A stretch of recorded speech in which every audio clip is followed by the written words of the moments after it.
Yeah. So the key for cold calling is practicing your pausing skills.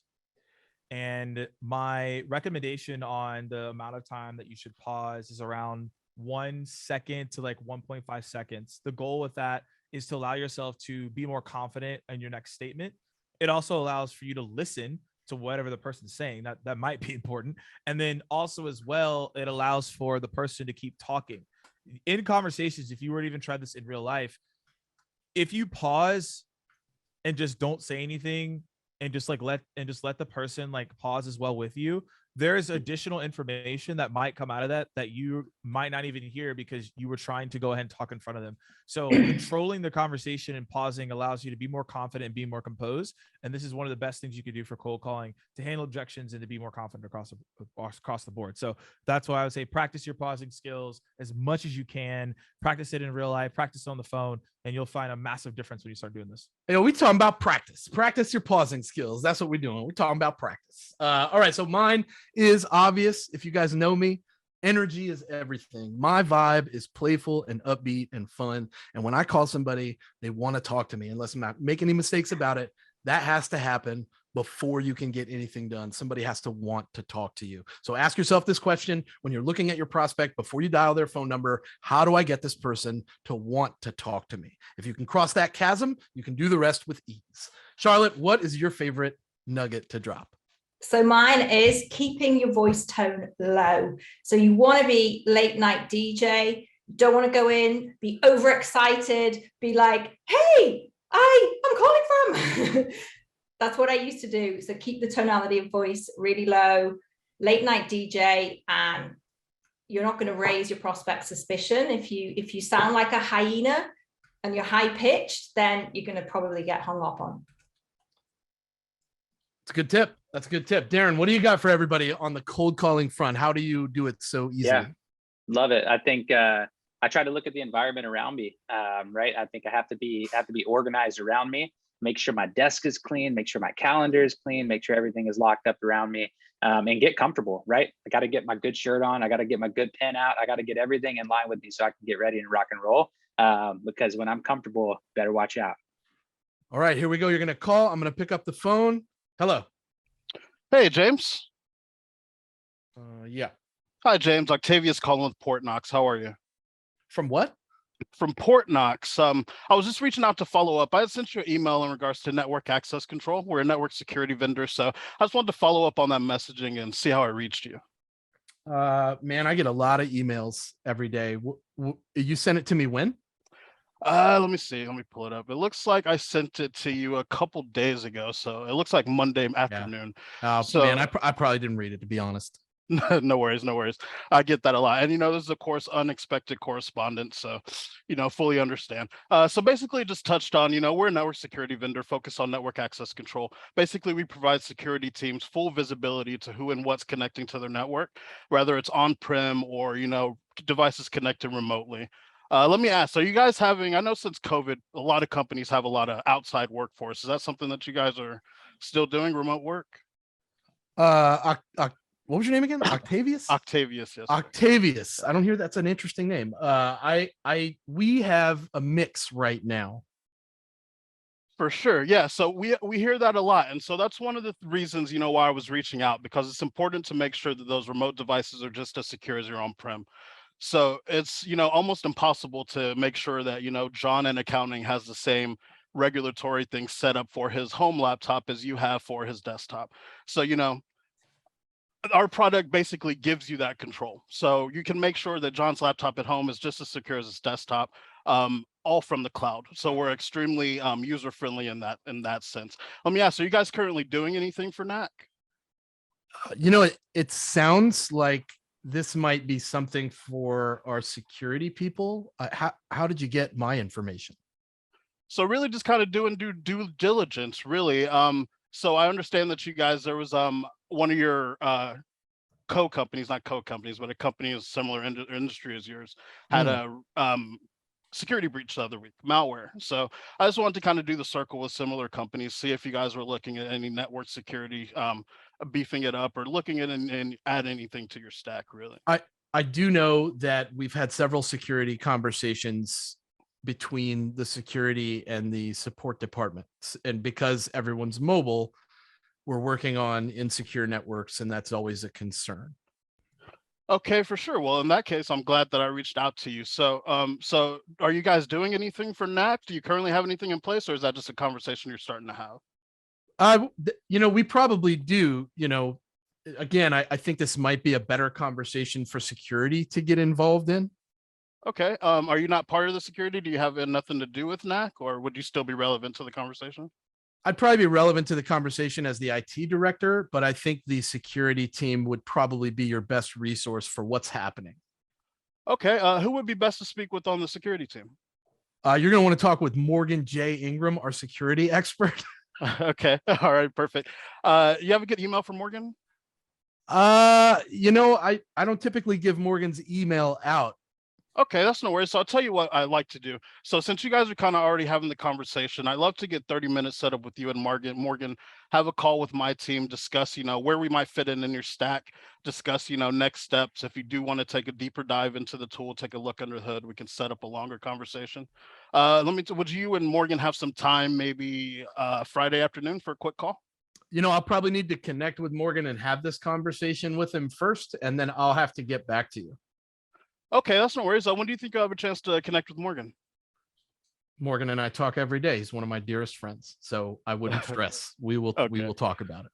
All right, for sure. Well, I'll tell you what, how about this? How about I send you out just a placeholder on the calendar, a tentative invite. So, I'll include you. And if you want to tag Morgan, or if you feel comfortable, after our correspondence giving me his email, I'll add him and we can move the date along as needed. How's this? No, put me on it and I'll get with Morgan and see if he's free. And that's time. Great job, man. I got to give it to you. That was really well done. Thank you. Good job. Thank you. Yeah, I was kind of a jerk at the beginning. So you were a real prospect. That's what you were. What actually happens on the call? It is what happens. It is what happens. They're very detached, and it's very like. So I thought you did great. Let's get okay, Octavius. Thank you so much. You can listen in while we give you the feedback, but let's take your camera down. All right, Darren, Charlotte, Morgan, in that order. Darren, initial thoughts. Fantastic job, right? Like, I was looking at observations on our camera screen here, and some of the things that you said were fantastic. I loved the part where you put fear into James's mind about NAC. You were also using his critical terms, right? You were using his lingo, not a sales rep's lingo, which makes him think that you actually know fully what you were doing as if you were in network infrastructure. I thought you did a great job. My only piece of feedback would be, Morgan's email already, because you just emailed James last week, right? So one of my biggest pieces to any cold caller is, it's not ask for that email, because we already know it, right? We're in Zoom Info, we're in Sales Navigator, we've already got it. But man, overall, I thought you kept James engaged, and I was thoroughly impressed the way you pivoted. James said, I forget, he pushed back on you about something, and he said, "How did you get his number? How did you get my number?" You didn't answer it. You just went into another aspect of the question, and James forgot he even asked it. Yeah. Which is what you're supposed to do. I'm not going to tell you how I got it. I went like every other sales rep did. So good job. That's all I got. Charlotte. Hey, Octavius, you did a really great job. I liked your opener, "Hey, James," and you paused and you sounded really confident. This is Octavius. I give you some feedback. I probably wouldn't have gone about it that way and introduced yourself straight away. I would have said, "Hey, James, I know you're not expecting my call today. Do you mind if I take a few seconds to tell you why I'm calling, and you can decide if it makes sense if we should speak?" So that's the feedback I give you there for the opener. I thought your empathy was really good. You said to James, "I know you get a lot of calls." Then later on you were saying, "Yeah, I know I get that a lot." So you mirrored and you used the ledge really, really well. I thought your intro to the company was about the company and what you did was really good. You were very, very persistent. You asked a lot of questions. You got the referral. There was one point where you said, you mentioned a competitor. We didn't mention a specific name. So you said, I think a company in your space, I think it was. I think there, perhaps if you just said a specific competitor, but I thought your personalization was really good. I think you mentioned John. And James was sort of nodding his head, going, yeah, John, this is how John uses the service that you're offering. You asked to book time on the calendar, which I thought was great. And you got to the placeholder, brilliant. Yeah. You asked for 30 minutes. I would probably say 15, just to not scare the prospect into, 30 minutes on the calendar. But I loved how you just kept going. And then you were very persistent in wanting to get the placeholder and to get Morgan on the call. So well done. Morgan, quick thoughts. We got to move on. All right. So first of all, this call was great. And also I know how difficult it is to go first in this exercise. So I want to say, Octavius, again, as someone put in the chat, I just want to say kudos on that because you had really good pacing and you never felt like you were, getting knocked off. So I just want to say that before I go into my feedback. Now, my main core, my feedback, and then I'll quickly go over some other things, is that this reminded me of the song called Switch by Will Smith. Y'all remember that? Hey, Switch. Here we go. Now, I don't know if y'all remember that song, but that song's lit if you haven't listened to that song before. Anyways, the reason I bring up the song called Switch is because all you need to do to be really successful at your calls moving forward. Yeah, Jalen knows. Oh, nah. Jalen, you know what it is. So I'm glad someone got it. So the thing is that all you need to do is switch what you did. So I wrote this down. In the middle of the call, you were dropping heat, right? You talked about breaches. You were talking about the laptop example. You were bringing up customer stories. That should have been used at the beginning of the call. You said, hey, the reason I'm calling is because we just realized a breach happened.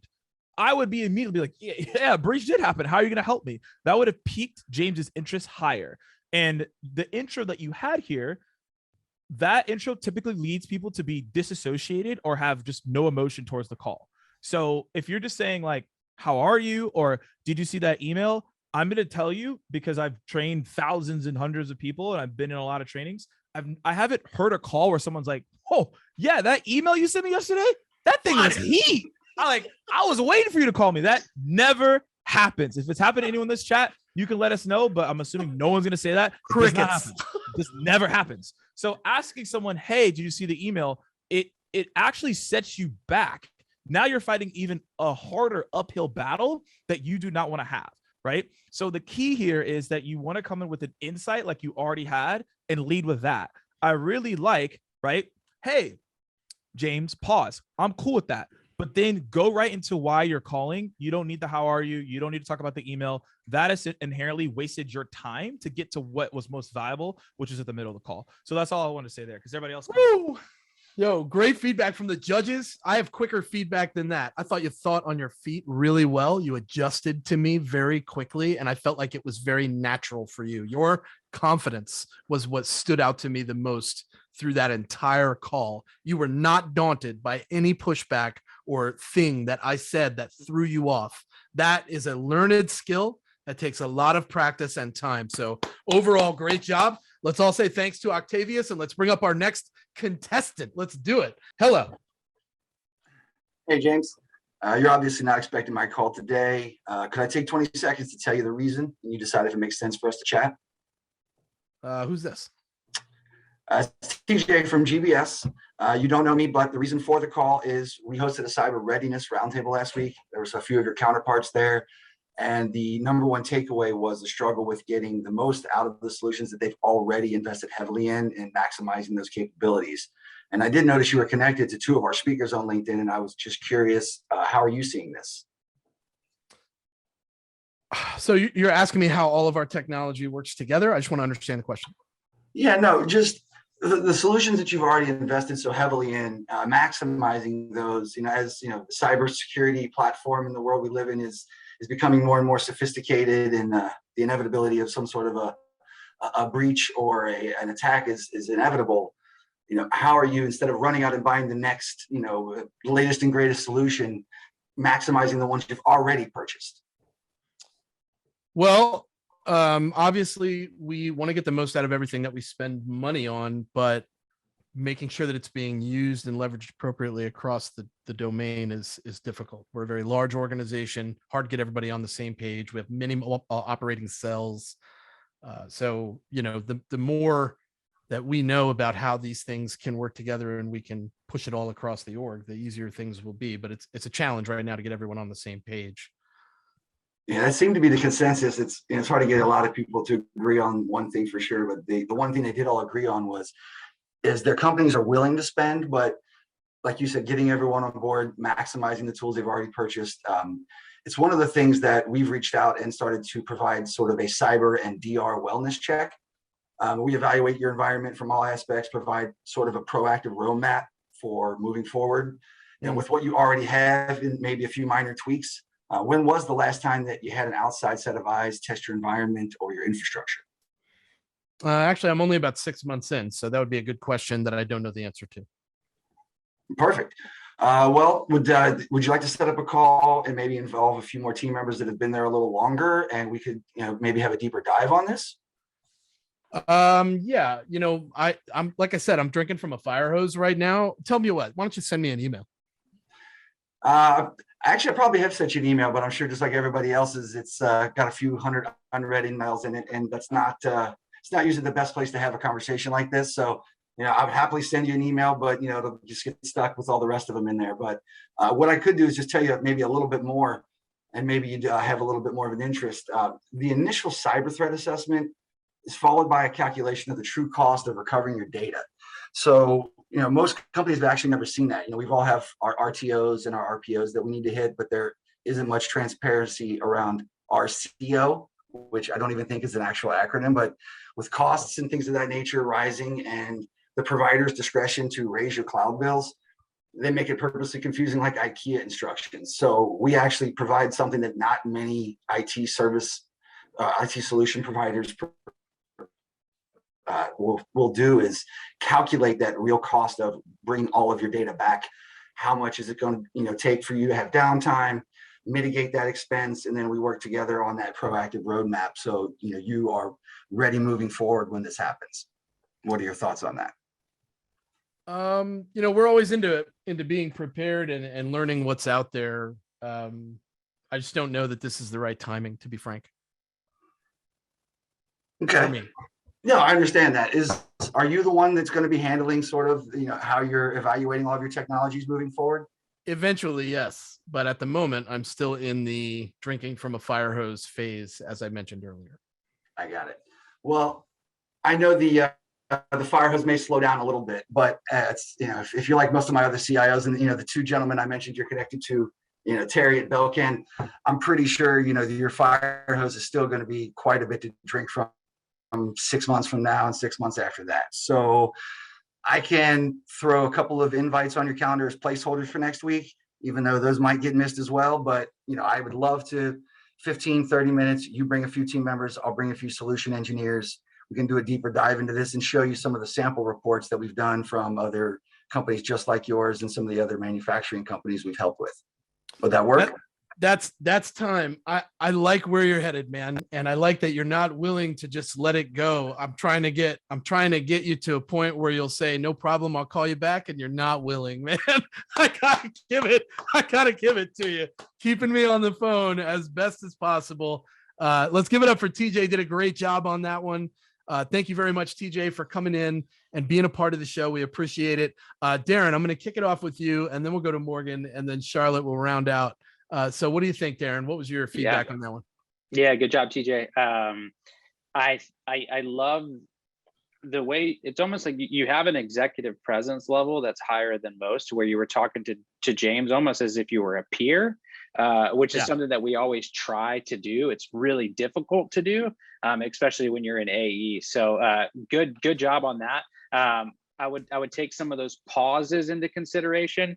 One thing that really helps is using a gong or a whatever kind of service that you guys use to realize how much time you're talking versus prospect talking would be my only feedback right now. But man, like your stuff, and like it's very evident that you do know it. Also, I think the solution's pretty interesting because I'm sure he gets 20 or 30 phone calls a day trying to sell new solutions, and you're trying to help him with the ones that we have. So utilization is so big. It actually piqued my interest a little bit. So good job. Great stuff. Morgan, what do you got for that's the the centerpiece of being pleasantly persistent is what we saw there, right? I'm gonna try to get this call. So I want to go to the beginning of this, which was the introduction of what I wrote down. The intro was really strong, came in with a reason, came in even with the question as well. And I just liked how he tackled that in the beginning. I think that was done really well. And just like Darren said, acting as if he was already a peer. And the thing is, I had no idea, TJ, what you were talking about, but it sounded good. So, so I was like, okay, it sounds like he's on point right now, right? So there was that, and then it was mentioned in the chat. But what I really liked is how he navigated that email, right? Hey, send me an email. Yeah, James, that's cool, but here's what I'm gonna tell you, right? Like he pivoted that really well, and that is a great example of how to make sure, right, at the end of the day, you don't get caught up in just sending an email. And we know that's going to get in the abyss, right? We all know that. Now, things to consider was right at the end. One of the things that, and he did an excellent job in pivoting. One of the things that I recommend to you all is if someone says, like, send me an email, you want to get them to realize that you want to show them a visual of that. If you get to sell a product, typically of the product. So we found that instead of saying, hey, check out a demo, people feel weird when you say demo, but when you say, hey, I want you to see a visual, because typically people seem to appreciate that more, or whatever you want to say there, that leads to more connections and conversions across the board. So just something to keep in mind there. And then also as well, and TJ was going to keep pushing on this, but when you have someone like a CIO in this example, and they're like, I'm too busy, I'm drinking from the fire hose, and TJ was going this route, you can always say, hey, I understand that you're really busy, completely cool. Is there someone else I can talk to on the team, like Bob, that we can have a conversation, and then I could reconnect with you when you're not as busy? So the goal there is I'm going to connect with someone who maybe is below the power line. That's not the CIO. Still get that information. So when I talk to James, I'm even more equipped to have that conversation with him, and I still get the meeting. So just something to consider as well. Great feedback from Morgan J. Charlotte, what are your thoughts on TJ's call? Me or Darren? Oh no, Charlotte. Okay, great. Yeah, no, I really loved your opener, permission-based opener. You stated the reason for the call. Number one takeaway from the webinar last week. I thought that was really, really good. You talked about connecting to two speakers. The only thing I thought you could have done better there was perhaps name them.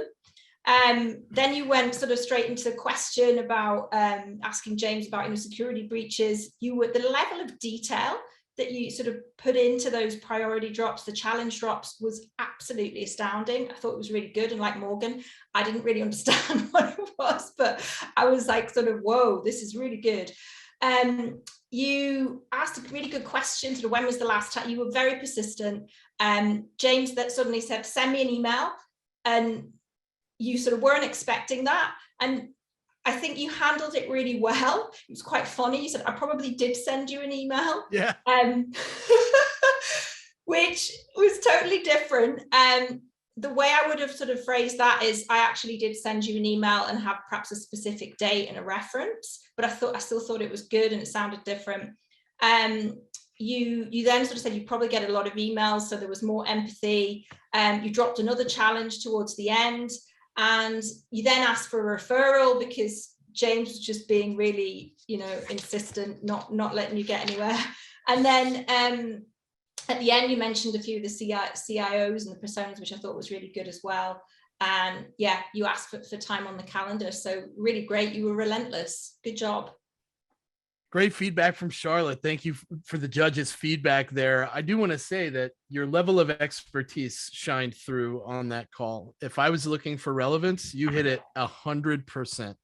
If you were calling somebody that did that job and you had all that language down and all that meaning down, I feel like it would be very difficult for them to not feel like you know them, like you know what they care about. And that is a huge river to cross when it comes to getting people to want to speak to you. So that's my feedback for you. Great job, TJ.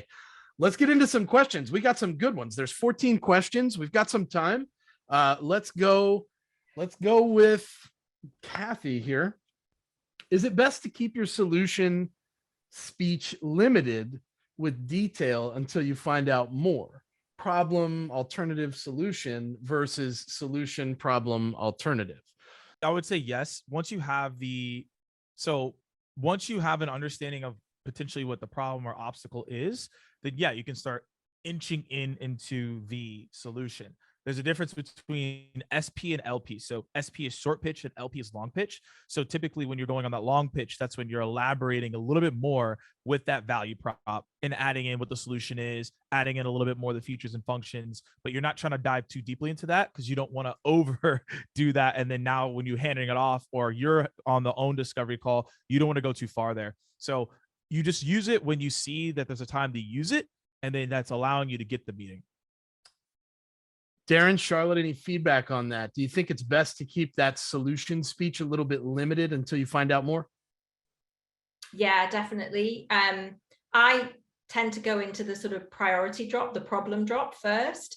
And then, what I want to do is make the prospect talk and tell me, are you experiencing this kind of problem? Are you facing these kind of challenges? And then talk about the solution. So, some people like to go in and mention a solution first, but I think until you actually know how the prospect is affected by a certain challenge or a certain priority, then you're going to tailor your solution to that ICP that you're speaking to. Good stuff, Yeah. Darren.